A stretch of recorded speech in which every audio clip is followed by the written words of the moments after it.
This holiday season, you might be looking for nutritious, convenient meals to keep you energized on jam-packed days. Factor, America's #1 ready-to-eat meal delivery service, can help you fuel up fast for breakfast, lunch, and dinner with chef-prepared, dietitian-approved, ready-to-eat meals delivered straight to your door. You'll save time, eat well, and stay on track with your healthy lifestyle while tackling all your holiday to-dos. Too busy with holiday plans to cook, but want to make sure you're eating well? With Factor, skip the extra trip to the grocery store and the chopping, prepping, and cleaning up too, while still getting the flavor and nutritional quality you need. Factor's fresh, never frozen meals are ready in just 2 minutes, so all you have to do is heat and enjoy. When you're too busy running around to plan lunch, Factor has you covered with lunch to go. Effortless, wholesome meals like grain bowls and salad toppers that are ready to eat when you're on the go, no microwave required. Head to factormeals.com/MC911pod50 and use code MC911pod50 to get 50% off. That's code MC911pod50 at factormeals.com/MC911pod50 to get 50% off. With HelloFresh, you get farm-fresh, pre-portioned ingredients and seasonal recipes delivered right to your doorstep. Skip trips to the grocery store and count on HelloFresh to make home cooking easy, fun, and affordable. That's why it's America's #1 meal kit.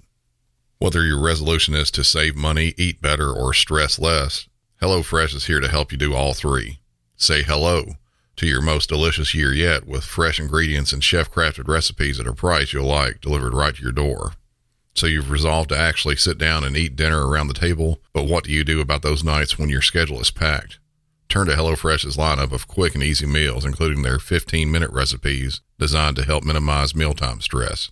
Every single meal I've had from HelloFresh has had easy-to-follow instructions, fresh ingredients, and when it's done, I feel like I'm out at my favorite restaurant. Go to HelloFresh.com/MC911free and use code MC911free for free breakfast for life. One breakfast item per box while subscription is active. That's free breakfast for life at HelloFresh.com/MC911free with code MC911free. Introducing new Benefion's Wrinkle Smoothing Eye Cream by Shiseido. Now even better to boost smoothness around the eyes. 96% saw reduced wrinkles and diminished dark circles in just 7 days. Find Shiseido Benefion's Wrinkle Smoothing Eye Cream at a Macy's near you. Tested by 110 women. What's up, everybody? Okay, do you guys know that even if we all ate the same and exercised the same, that we would all still look completely different? I'm Lacey Green. I'm a super trainer with Body. That's BODI.com. I'm telling you, this is something that you need in your life. The app isn't just about having a perfect body, because what is that anyway? It's about what we call health esteem. Feeling good about yourself right now, just as you are, as you work on the person you are becoming. Using Body's tools to find your version of happy and healthy. Body isn't just some software. It's people. It's trainers, nutrition, and mindset experts, and a community of other people just like you and me. And they even have my program for beginners only, which you have to try even if you've never worked out a day in your life. I'll get you off the couch and started on day one, finding the joy and dropping the judgment. And don't take my word for it. You can try it for free right now for 14 days at Body.com. That's Body with an I.com. Let's get up, get moving, and feel good. Whoop, whoop.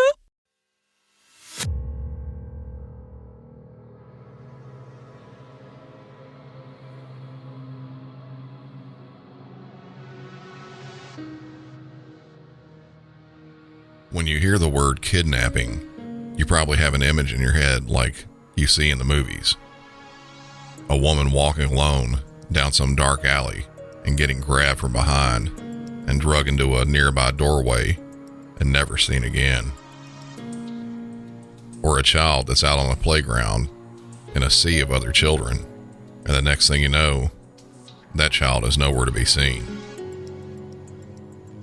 You may also think of more famous kidnapping cases like Patty Hearst, Adam Walsh, or Charles Lindbergh Jr. While cases like that do happen and can make headlines both locally, nationally, and even internationally, thousands and thousands of kidnappings fly under the radar, barely getting any media attention, and only getting a response and investigation from law enforcement. The episode today will have a few of those types of cases. And the first one, you'll really have to listen closely. Welcome back to Music City 911.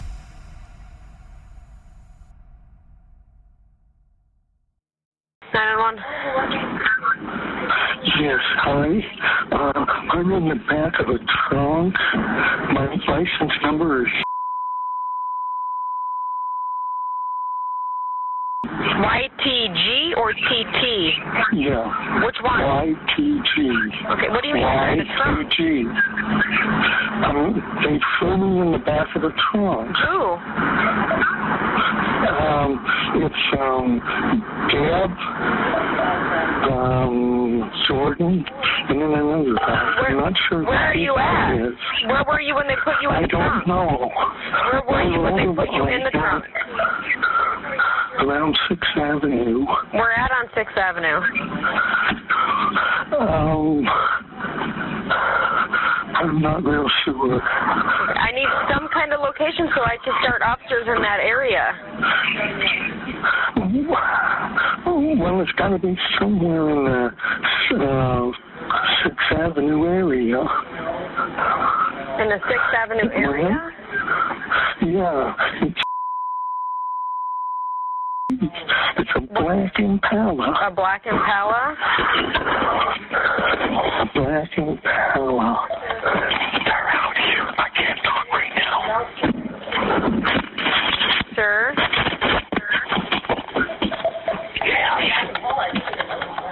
Who did this to you?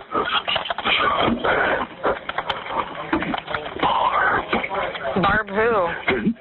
No, I'm sorry. Deb Jordan. Deb Jordan? Yes. Okay.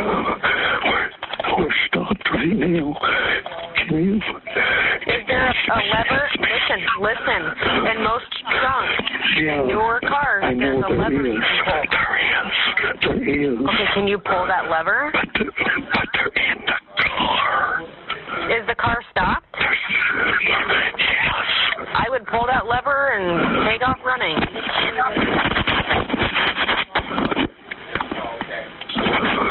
I can't get away.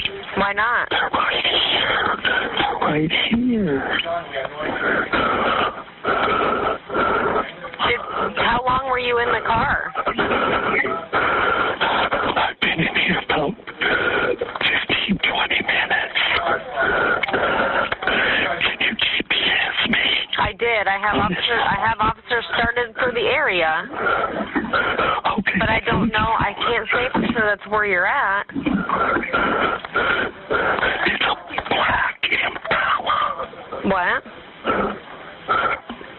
A black Impala. I got that. Is your name Ronald? Yes. Okay. Who's Deb Jordan to you? Who is she to you? What? Who is Deb to you?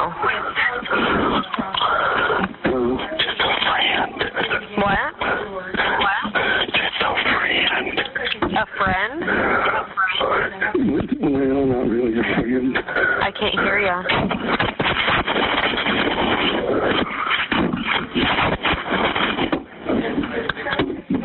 Yeah. Sir? Sir? Sir? Sir? Come on. Come on, boy. I can hear struggle. And a female talking now. Come on.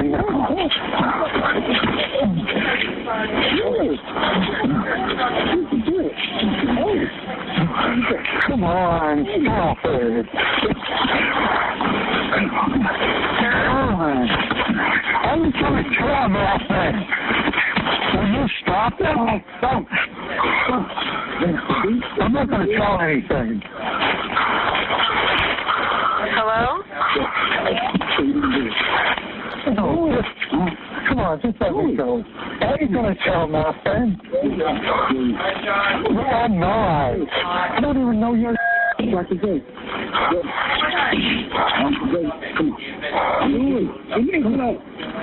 Come on.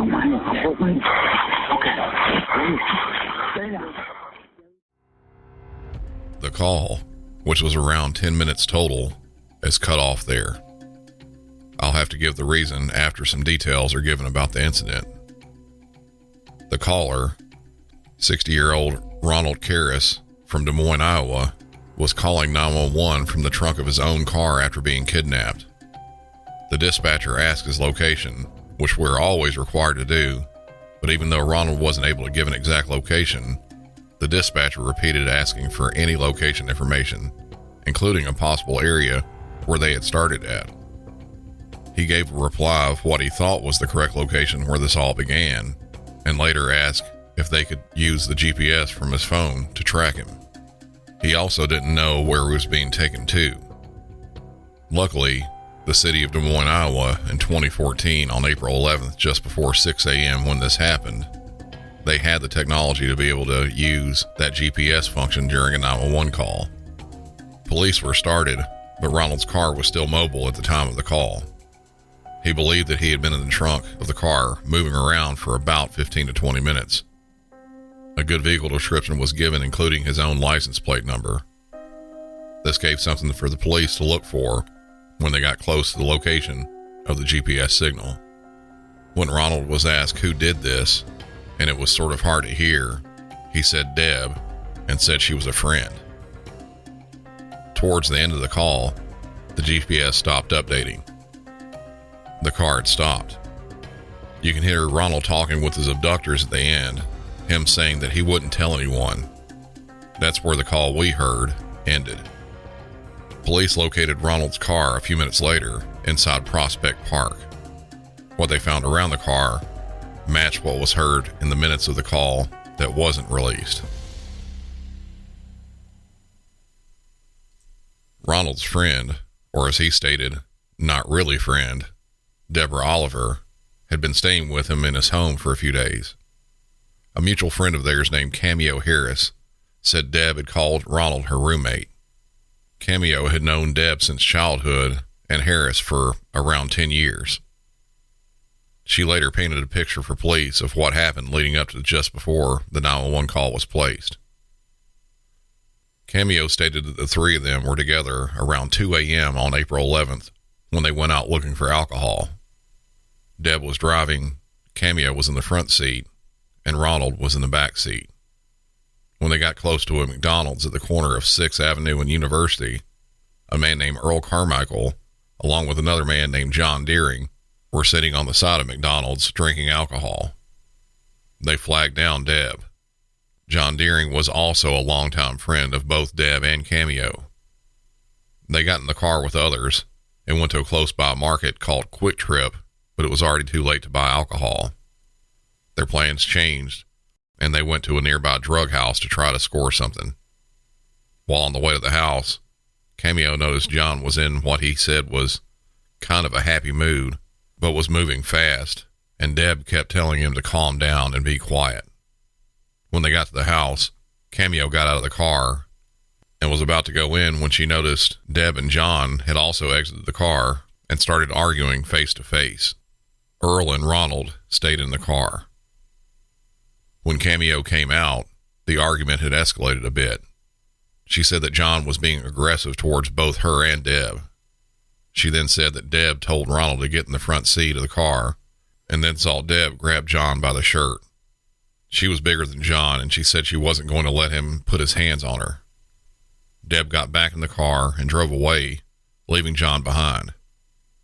They later dropped off Cameo. At the point she left the rest of the crew, nothing was terribly wrong. After that, Deb said they continued driving around and later dropped off Earl. It's not known exactly what happened after that, but sometime later, John was picked back up. Circling back around to the 911 call, at around 5 minutes into the call, we got to hear at the end, "Come on, just let me go. I'm not going to tell nothing." The minutes after that were played and later documented in court records. Reading directly from the court documents, after 5 minutes, John said, he's out, he's going to sleep." Deb replied, "No, he's not. No, he's not." John then said, "Drop it on his head." Throw it on his head. One of the kidnappers then repeated, "Get the brick. Get the brick." After 6 minutes, John implored, "Enough, Deb. He's out." Listening to the mayhem, the dispatcher exclaimed, "Oh, they're hitting him." At that point, the predominant sound on the recording was the victim's grossly abnormal breathing. After 7 minutes, Oliver said, "Come on, it's late." After 9 minutes, John urged, "Get my coat." One of the kidnappers excitedly repeated, Drag him by the leg. He's got a fake leg, just drag him. Grab a leg. Grab somewhere. Okay, you're ready?" After 10 minutes, John said, "Come on, Deb." Then the call was disconnected. When police got to the GPS location of Ronald's phone, they found his car with a busted out back window. They then spotted a large pool of blood with drag marks leading toward a nearby wooded area. Right at the edge of the woods, they found Ronald severely injured, bleeding from the head, where he had a noticeable concave skull fracture. He was beaten for minutes in the head with a brick. 20 feet away from Ronald, they found Deb and took her into custody. John was nowhere to be found. Paramedics were called and took Ronald to a hospital where emergency surgery was given, and doctors managed to keep him alive. But he did suffer irreversible brain damage. Shortly after the call disconnected, a school bus driver saw a man running across the road close by the park, but couldn't easily identify the man because he was wearing a hood or a stocking cap. John later showed up at his mother's house with a swollen face. He told her that he was jumped. He then went to an emergency room and was treated. Later on in the day, he met with a vocational counselor about finding a place to stay. He told the counselor that his busted lip was from a fight with his brother-in-law. The counselor noticed that he also had bruised knuckles and they were bleeding. John then told the counselor that his coat, which contained his ID, were stolen from a YMCA earlier in the day. Back at the crime scene, police were scouring the area for evidence. They found a bloodied brick and 2 busted cell phones, one belonging to the victim. They also found a right-handed black glove with blood on the palm. Inside Ronald's car, they found a black leather jacket that contained handwritten notes that had times for appointment that matched up with John's appointments. The notes were written on stationery from the Royal Motel where John had been staying. Also inside the jacket was John's ID. The glove was later tested, and John's DNA was found on the inside of it, and the blood on the palm matched Ronald. John was later found and arrested at his motel room there at the Royal Motel. He told police that he didn't know Deb or Ronald, and that his injuries were from a fight with some dude he met at a local bar called Blazing Saddles. Both John Deering and Deborah Oliver were charged with kidnapping in the first degree, a Class A felony, attempt to commit murder, a Class B felony, and willful injury, a Class C felony, and were convicted in trial and each sentenced to life in prison without the possibility of parole. Deborah was a previously violent person as well, having been convicted of second-degree murder for the stabbing death of a man in 1981. Due to his injuries, Ronald required 24-hour round-the-clock care. He wasn't able to recognize family members and later had to be moved to Veterans Hospital. About a year after the attack, Ronald Karras died from complications from his injuries. For the ones who work hard to ensure their crew can always go the extra mile, and the ones who get in early so everyone can go home on time, there's Grainger, offering professional-grade supplies backed by product experts so you can quickly and easily find what you need. Plus, you can count on access to a committed team ready to go the extra mile for you. Call, click Grainger.com, or just stop by. Grainger, for the ones who get it done.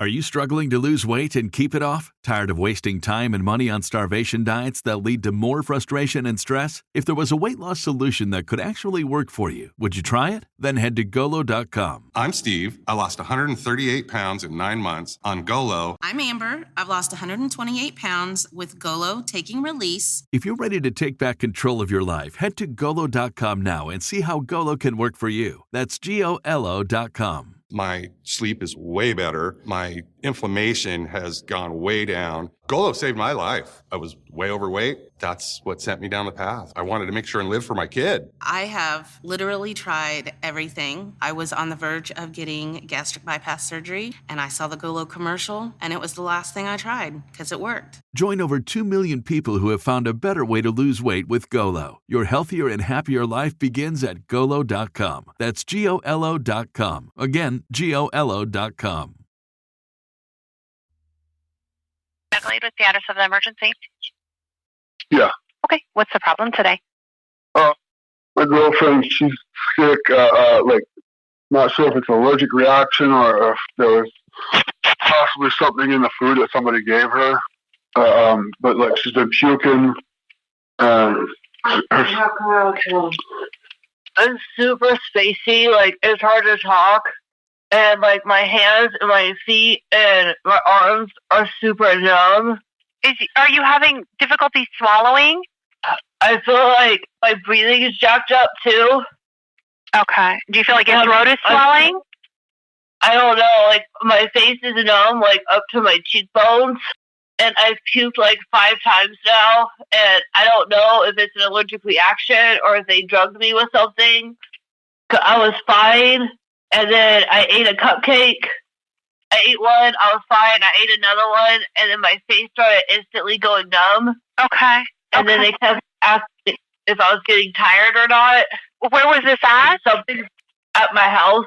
Something's wrong with me. Do you think someone might have drugged you? Yeah, I don't know when if did this they drugged happen? me or at 7 when I ate the cupcakes. Who are the people that might have drugged you? Where are they? They're gone now. They were my kids' photographer. Okay. They gave you the cupcake? Yeah. Okay. I'm telling you, something's wrong with me. Okay. I don't feel good. Yeah, we're going to get somebody out there, okay? When did you have the cupcake?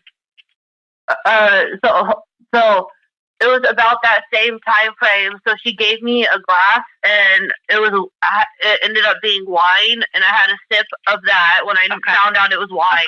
And then she gave me the cupcakes. I ate one. It tastes fine. And then the second one, I instantly started feeling. Okay. Then you started getting the reaction. Have you ever reacted to food like this before? No. Okay. All right. What's your name? Elisha, Elysia. Elisha, did you also want the police to respond to report this? Not at the moment. I just need to figure out what's wrong with me. Okay. Because after they left, I couldn't find my house keys or my car keys. Okay. So they were missing. Are you sure you don't want the police to also contact you? I guess they can. Yeah, that's PD, fine. are you still on the line? Let me get you transferred back over to the police, okay, Alicia? Only because of the suspicious nature, okay? So just a second here. Thank you. Yeah, you bet.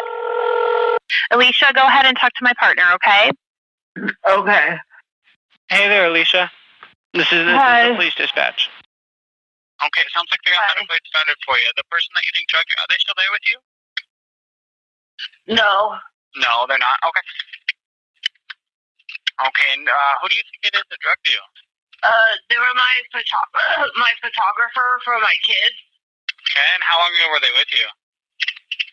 They were here about 7, and then they stayed for a couple hours, and then they left. And when they left, I couldn't find my car keys or my house keys, and then she ended up saying that she had them with her for some reason. She said she took them by accident and didn't know she had them, and then she had someone put them back on my front door, but wouldn't tell me who the person was, just a friend of hers. Okay. Yeah, it's weird. I don't know what's wrong with me. I was fine, and at 4 when I got home, did the person ever actually return your keys? Yeah, they brought my keys back. She had a friend bring them back. So you do have your keys, But though. I have my keys now, and I was fine until I ate a cupcake. And then after I ate the cupcake, I made a comment about my tongue and my face started tingling. And then it's gotten worse after that. And then they kept asking me if I was tired and how I was feeling. Okay. And then You think there was drugs in the cupcake? I think there was, or it was like an allergic reaction, something, but it's not adding up. Okay. Like there's something wrong. Okay, gotcha. What is your first and last name? Elisha, Elysia. Okay. Let me get a phone number for you, Alicia. You said it. Hold on. Still there? Yeah. Okay. What's your photographer's name? Okay, what's her name? Oh, Juliet Parker. Juliet Parker, okay. Is she white, black, Asian, Hispanic? She's white. How old is she? 40-ish. 40s, okay. What's your date of birth? Okay. I'll go and let you go. Okay, I know you're having a hard time giving me info. If anything changes, just give us a call right back and let us know, okay? Okay, thank you. No problem, bye-bye. Alicia Miller had answered an ad on Facebook from a woman that said she did free photography for babies. In the ad, it stipulated that she only wanted women who were at least 37 weeks pregnant or had babies that were less than a week old. After meeting a few times with a photographer, 38-year-old Juliet Parker, Alicia had her baby. She met on 3 different days to take pictures of the newborn. On the 3rd day, she came to the house with her 16-year-old daughter. They brought a bottle of wine and cupcakes that she had just baked. The cupcakes were split into 3 different groups, and Alicia was urged to eat one of each, though she was the only one there that was given a cupcake from the second group. She washed that down with a glass of wine. Immediately, she started feeling bad. She noticed something was wrong. Her hands and feet were numb. It was hard to talk or breathe, and she told the dispatcher she felt super spacey. She had also vomited several times. The photographer and her daughter were asked multiple times to leave by both Alicia and her boyfriend, but didn't leave until they saw Alicia lay down. On their way out, Alicia noticed that Juliet wiped off her drinking glasses and noticed that her house keys were missing. Alicia went to the hospital where she was treated and later had her blood tested. Her symptoms were noted to be similar with someone who had consumed GHB, otherwise known as a date rape drug. An investigation into the photographer was started up. During various questioning, it was found out that her plan was to go to the victim's house, drug her with a laced cupcake and wine, and then kidnap her newborn baby.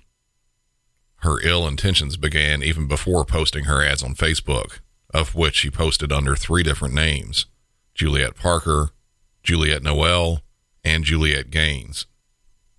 After questioning an old boyfriend, they found that Juliet had asked him how to get the drug GHB and talked about taking a child from a homeless person and raising it together in a nice house. She also offered to marry him on the spot if he could find her a baby girl. It was also found out that Juliet visited other women that had contacted her via the Facebook ad. She promised free photography for the newborns, going to each house with her daughter and telling the mothers they could use the time to sleep, shower, or eat with 2 hands. She would take pictures of the baby with a Nikon camera, then take selfies with the baby and herself with her cell phone.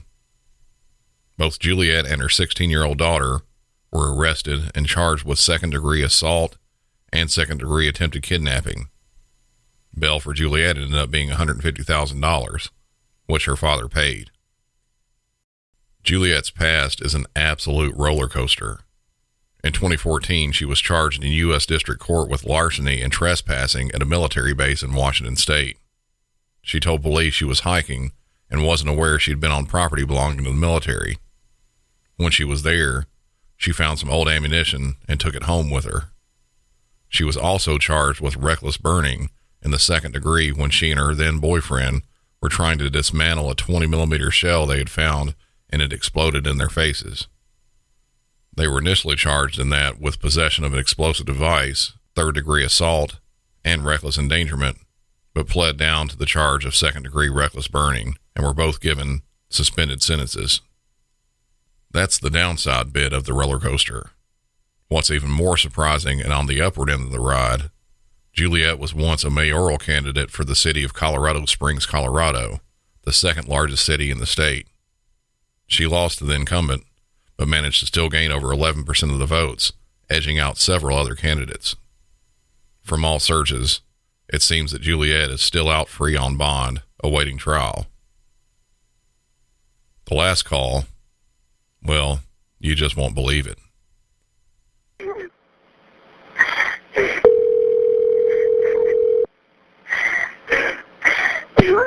911, what's the address of your emergency? I don't know. We need help.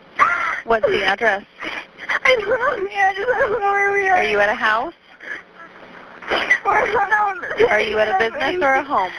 Yes, we need help. Okay, I need to know the address where you are or I can't help you. Can you find a piece of mail or ask someone there? Or you standing on Main Street. We need help. What city are you in? Santa Cruz. Is there someone there that knows the address? There's a lady on Main Street. Can you see a number on a business or anything? Is there a police station or she's there? Okay, I need you to take a deep breath and find the address for me. Is there some mail? Or is there a number on the building? No, we're not at the building. We're in the road. What's the phone number you're calling from? I don't know the phone number. It's this lady's phone. She used her phone to me. What's the emergency there? I can't understand what you're saying. I need you to take a deep breath and tell me what's wrong. She took us. Somebody took us.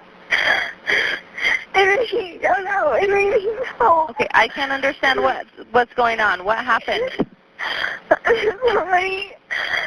Hello? She took us in their car. Someone took you in his car? Yeah. Are you still in the car? No, we got out of the car. Are you okay right now? We're in the road. I don't know what to do. Where's the person that took you? I don't know where they went. They drove off. I don't know what happened. Okay, are they still there with you? No, they're gone. Okay, I need you to take a deep breath. What's your name? My name is Amber. Amber, can you take a deep breath for me? Okay, are you in the street? Yeah, we're in the street and there's cars. Okay, how long ago did he leave? Like, I don't know, like 10 minutes. 10 minutes ago? What kind of car was it? It was a red car. I don't know what kind. Like a sedan or a truck or an SUV? I think it was an SUV. Do you know the license plate number? I don't know the license plate number. Which direction did they go? I don't know. I don't know where we are. Did they go towards the mountains? I don't know. Did they go towards the freeway? I don't know where that is. Okay, the police station is west of you. Did they go towards the police station? No, they went away from us. On the opposite direction? Away from us. So like they were going towards the freeway? I don't know where the freeway is. Okay. Amber, I have some help coming to you. I need you to take a deep breath, okay? Are you by yourself? No, they have my friend too. Okay. How old are you? I'm 16. And you're in the street? Yeah, I see a police car. Is the officer with you right now?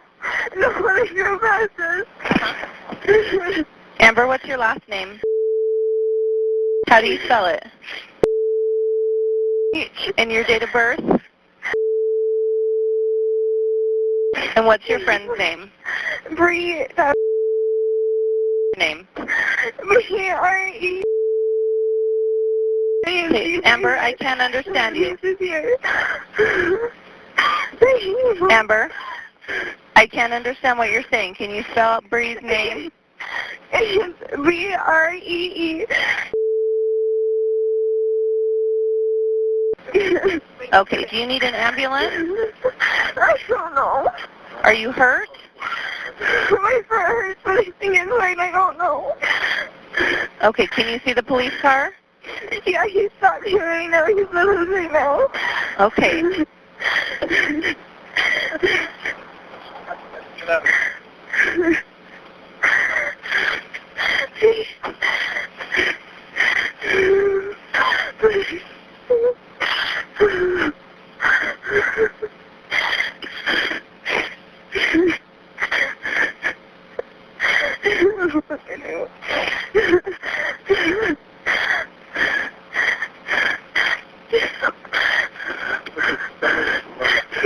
You were in a car and you were walking and then you came over. Wait, you guys in their car and then I don't know how they're still on my phone. And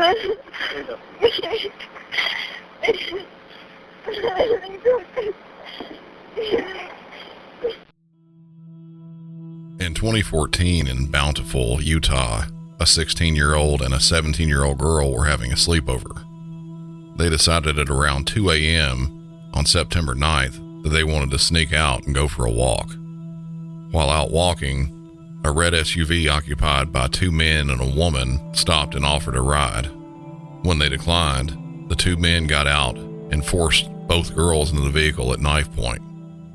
They were then duct taped and assaulted by the kidnappers and driven around for several hours.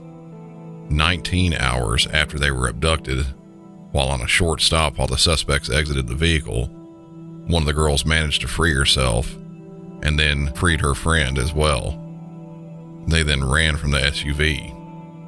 A while later, they approached a woman at a stoplight and asked to use their cell phone to call 911.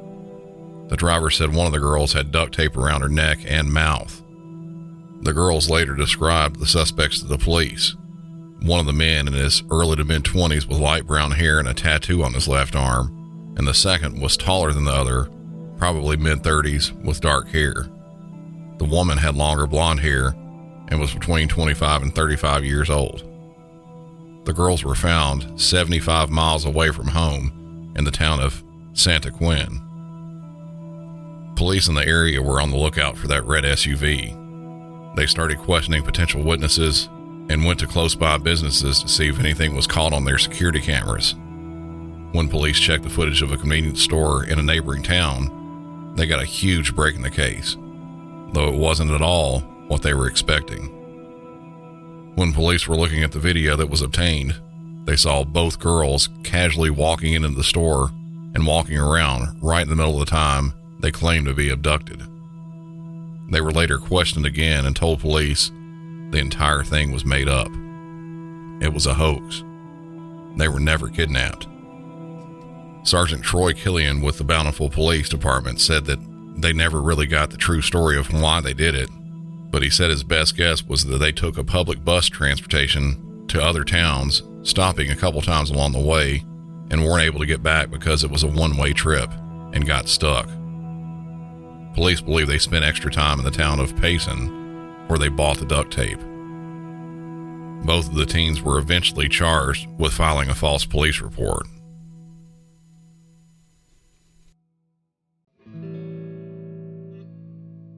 That's going to be it for this one. I know I've been kind of absent the past couple weeks. I've had a lot of behind-the-scenes type things happening, and I promise I'll update everyone on the stuff as soon as I can. One thing that I have spent some time on is over at Patreon already. It's a work in progress, but it'll be revealed to everyone soon enough, along with all the rest. If you just can't wait to see that, along with being able to listen to bonus content and ad-free episodes, head over to patreon.com/MusicCity911 and check it all out. Be sure to follow the show on all the normal social media, Facebook, Instagram, and Twitter. And you can also go over to YouTube and watch episodes now. It's just another way of being able to listen to the show. While you're there, be sure to like and subscribe to the channel. Every one of those helps. And what also helps, that I love seeing, is all the 5-star ratings and reviews. If you haven't done that yet, be sure to give me one of those on whatever podcast app you listen on. Until next time, for Music City 911, I'm Brandon, and y'all have a good one.